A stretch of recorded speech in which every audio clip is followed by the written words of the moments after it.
Well, the ego lives in an almost continuous sense of not enough, we could say, a sense of lack. It may not be always in the foreground, but it's always in the background at least, that sense that you're not complete, you don't have enough, you are not enough, you're not fully yourself, that you're not fully yourself yet, which of course is true on the human level, because on the human level you can always achieve more, you can attain more, you can experience more, but it's not true who you are, who or what you are in the essence of your being. In the essence of your being, you're already complete. So there's the depth dimension to who you are, and there is the surface dimension to who you are. The surface dimension is the ego. The ego comes from a place of lack. And whatever you attain through the ego, and the ego has access to some power, obviously, it's the form that consciousness has taken, but you're much less powerful creator as an ego compared to what you could be if you're aligned with the essence of who you are, and you're coming from a deeper place that is in alignment with what the universe wants and where the universe is going, which is greater consciousness. So if you come from the ego, there's a sense of lack. You always know it retrospectively that after you have attained something through egoic endeavors, if you have attained it, then sooner or later, and usually sooner, it does not satisfy you. Whatever you attain, the moments of satisfactions are fairly brief, and then again you fall back into the state of lack and dissatisfaction. So no matter what you create from ego and through ego, it won't satisfy you. Now, you may not know this while you're engaged in the process, but retrospectively you can always know it. While you are creating, though, there are also certain signs that are indicative that the ego has gained the upper hand, even if you might even have started your manifestation from a deeper place, and then suddenly something happened and the ego started to take over.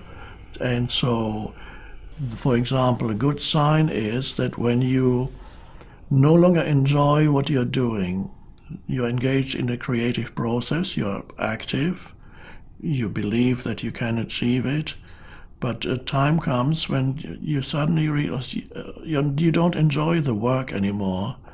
And whenever an obstacle appears, because in any creative process, even though it may be empowered, you will still occasionally encounter obstacles. Anybody who has created something new in this world has experienced that, yes, you are assisted. The more you are aligned with the depths of who you are, the greater the assistance you get. Nevertheless, even in those cases, you will encounter, when you create something new, you will encounter obstacles, because the world, there are certain structures in the world that don't want to change, they are against change. There's a certain inertia in the structures of this world, and if you want to bring about something new, then sometimes you come up against that, and some of the inertia manifests through human beings who don't want the change that you are trying to bring about. So when you encounter obstacles, as you are bound to, when you're coming from ego, you will be upset, and you will regard the obstacle as an enemy, and you will start complaining, or you will become discouraged, might become aggressive, you may become stressed, you can't sleep anymore.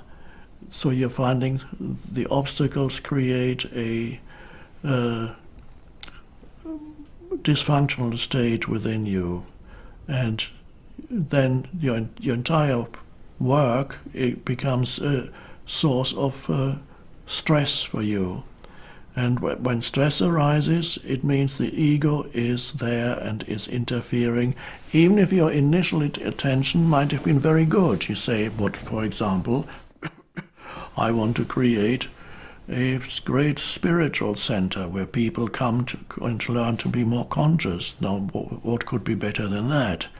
And that's great. So the intention is great. Maybe the initial intention may be absolutely wonderful. But as you start working, then, without you knowing it, the ego can creep back in and claim. First of all, it says that you are in desperate need for this to happen, and you cannot be fulfilled and happy unless this happens. These are the first thoughts that come. They may not become conscious thoughts, but at the back of your mind, this feeling arises. So you desperately need this to happen. Every obstacle and every person who represents this obstacle becomes an enemy, and you get upset when you encounter them. So